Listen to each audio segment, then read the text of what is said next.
Hello everyone. ചെറിയൊരു ഇടവേളയ്ക്ക് ശേഷം ബിഫോർ ദ സൺസെറ്റിൻ്റെ ഹംപി കാഴ്ചകൾ തുടരുകയാണ് കേട്ടോ. ഹംപി എന്ന ക്ഷേത്ര നഗരിയിലെ വളരെ പ്രശസ്തമായ ഏതാനും ക്ഷേത്രങ്ങളും അവയുടെ വാസ്തുവിദ്യ വൈഭവവുമാണ് ഹംപി കാഴ്ചകളുടെ ആദ്യ എപ്പിസോഡുകളിൽ നിങ്ങൾ പരിചയപ്പെട്ടത്. പ്രഗത്ഭരായ വിജയനഗര രാജാക്കന്മാരുടെയും രാജ്ഞികളുടെയും വാസസ്ഥലങ്ങളും കൊട്ടാരങ്ങളും അഡ്മിനിസ്ട്രേറ്റീവ് ഓഫീസുകളും എല്ലാം അടങ്ങിയ റോയൽ എൻക്ലോഷറാണ് ഇനിയുള്ള എപ്പിസോഡുകളിൽ. ചെറിയ ചെറിയ എപ്പിസോഡുകളായിട്ടാണ് റോയൽ എൻക്ലോഷർ നിങ്ങൾക്ക് മുന്നിൽ പ്രസൻറ്റ് ചെയ്യുന്നത്. അതിലാദ്യം ഈ കാണുന്ന ക്വീൻസ് ബാത്ത്. അന്നത്തെ രാജ്ഞിമാരും രാജകുമാരിമാരും കുളിക്കാനും ശരീരം തണുപ്പിക്കാനും നീന്തി കളിക്കാനുമൊക്കെ ഉപയോഗിച്ചിരുന്ന ക്വീൻസ് ബാത്ത്, ഓർ അന്നത്തെ സ്വിമ്മിംഗ് പൂൾ എന്നോ കുളിപ്പുര എന്നോ ഒക്കെ പറയാം. ഇതിന് ചുറ്റുമുള്ള ഈ കിടങ്ങിൽ പണ്ടുകാലത്ത് വെള്ളം കെട്ടി നിന്നിരുന്നു. ദൂരെയുള്ള കമലാപൂർ ലേക്കിൽ നിന്നും ഗ്രാവിറ്റേഷണൽ ഫോഴ്സ് വഴി അണ്ടർഗ്രൗണ്ട് പൈപ്പ് സിസ്റ്റത്തിലൂടെയാണ് ഇവിടേക്ക് വെള്ളമെത്തിയിരുന്നത്. തുംഗഭദ്ര നദിയുടെ തീരത്ത് 59,000 ചതുരശ്ര മീറ്ററിൽ വ്യാപിച്ചു കിടന്നിരുന്ന റോയൽ എൻക്ലോഷർ യഥാർത്ഥത്തിലൊരു ഓപ്പൺ എയർ മ്യൂസിയമാണെന്ന് പറയാം. വിജയനഗര സാമ്രാജ്യത്തിലെ ഭരണാധികാരികളുടെ കീഴിലുള്ള ജീവിതം എങ്ങനെയായിരുന്നുവെന്ന് സന്ദർശകന് ഒരു ബോധ്യം നൽകുന്നതോടൊപ്പം ആ കാലഘട്ടത്തിലെ വാസ്തുവിദ്യാ മികവും വിജയനഗര രാജാക്കന്മാരുടെ തകർച്ചയ്ക്ക് ശേഷം നഗരം കണ്ട നാശത്തിൻ്റെ ഭീകരതയും നമുക്ക് മനസ്സിലാക്കാനാകും. ഇതാണ് അന്നത്തെ ആ പൂൾ.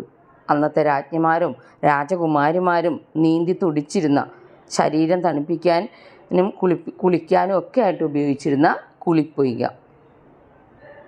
ഇന്നിവിടെ വെള്ളമില്ല. അതിൽ കാണുന്ന ആ 4 തൂണുകളുടെ അവശിഷ്ടം പണ്ട് ഇതിൽ ഒരു മണ്ഡപം ഉണ്ടായിരുന്നു എന്ന് വ്യക്തമാക്കുന്നു. ഇൻഡോ ഇസ്ലാമിക് ശൈലിയിലാണ് ഇത് നിർമ്മിച്ചിരിക്കുന്നത്. ഈ കമാനങ്ങളൊക്കെ കണ്ടോ?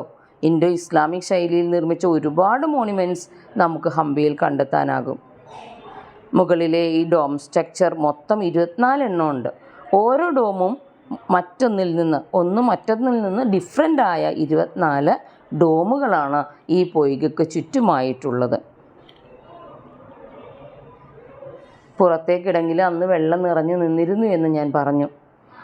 ആ കിടങ്ങിലൂടെ ഒഴുകിയെത്തുന്ന ജലം ഈ പാത്തിയിലൂടെയാണ് പൂളിൽ വന്ന് നിറഞ്ഞിരുന്നത്, പൂളിലേക്ക് ഒഴുകിയെത്തിയിരുന്നത്.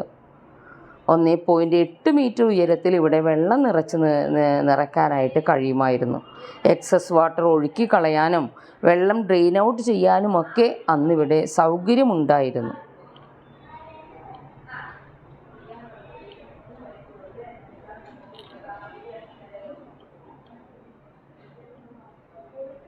ചതുരാകൃതിയിലുള്ള ഈ പൂളിന് ചുറ്റും ഒരു വശത്ത് 2 എണ്ണം വീതം 8 കിളിവാതിലുകൾ നമുക്കിവിടെ കാണാം. റാണിമാരും രാജകുമാരിമാരും ഒക്കെ കുളിക്കുന്ന സമയത്ത് അവരെ പ്രോത്സാഹിപ്പിക്കാനായി തോഴിമാർക്ക് ഇരിക്കാനുള്ളതാണ് ഈ കിളിവാതിലുകൾ.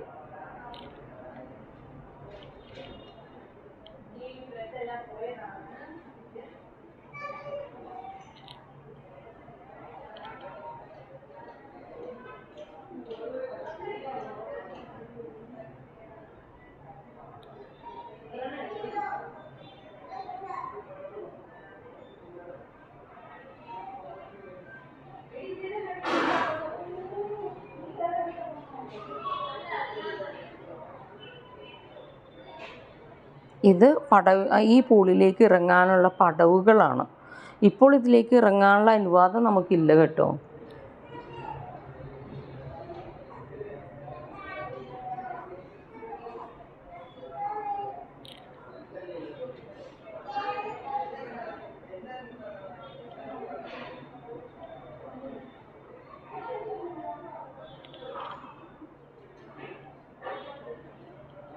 നൊമ്പരപ്പെടുത്തുന്ന ഒത്തിരി കാഴ്ചകളോടൊപ്പം അതിലധികമായി അതിശയിപ്പിക്കുന്ന ഒത്തിരി കാഴ്ചകളുമായിട്ടാണ് ഇനിയുള്ള എപ്പിസോഡുകൾ നിങ്ങളെ കാത്തിരിക്കുന്നത്. എല്ലാം കാണണം കേട്ടോ. Please like, comment and share my videos. സബ്സ്ക്രൈബും ചെയ്യണേ.